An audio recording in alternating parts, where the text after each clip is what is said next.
Hi friends, నమస్తే. నేను మీ Pramila. Welcome to వంట సాగరం. వంట సాగరంలో ఇవాళ మన రెసిపీ కాకరకాయ పులుసు కూర.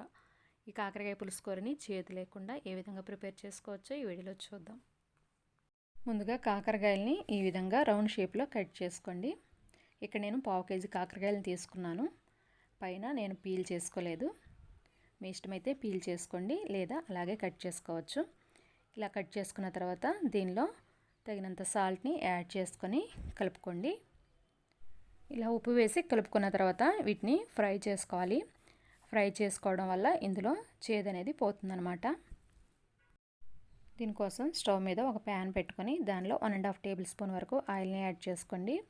ఆయిల్ హీట్ ఎక్కిన తర్వాత దానిలో కట్ చేసి పెట్టుకున్న కాకరకాయ ముక్కల్ని యాడ్ చేసుకోండి. వీటిని మీడియం ఫ్లేమ్లో ఫ్రై చేసుకోండి.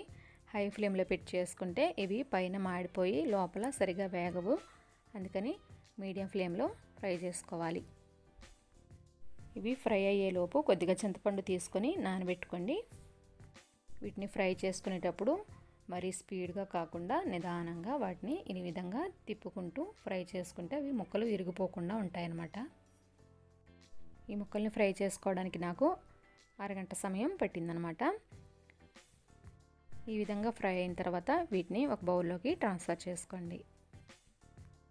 ఇప్పుడు అదే ప్యాన్లో ఒక 1/2 కప్పు ఉల్లిపాయ ముక్కల్ని యాడ్ చేసుకొని ఫ్రై చేసుకోండి. వీటిని విధంగా ఫ్రై చేసుకునేటప్పుడు కొద్దిగా సాల్ట్ని కూడా యాడ్ చేసుకోండి. ఉల్లిపాయ ముక్కలు సాఫ్ట్గా ఫ్రై అవుతాయి. ఇవి వేగేటప్పుడు కొద్దిగా కరివేపాకును కూడా యాడ్ చేసుకొని కలుపుకోండి.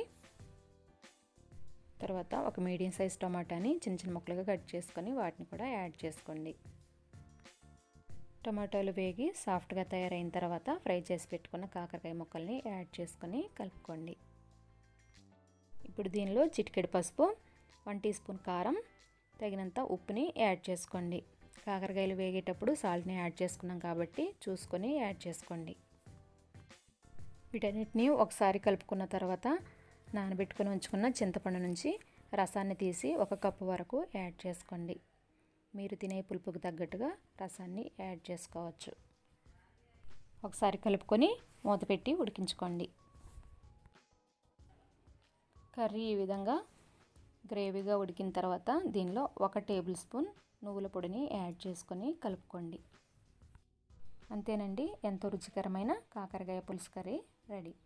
ఫ్రెండ్స్, ఈ రెసిపీ మీకు నచ్చినట్లయితే కంపల్సరీ ఒక లైక్ చేసి మీ ఫ్రెండ్స్ కూడా షేర్ చేయండి. ఇంతవరకు మీరు మన ఛానల్ని సబ్స్క్రైబ్ చేసుకోకపోతే కంపల్సరీ సబ్స్క్రైబ్ చేసుకోండి. Thanks for watching.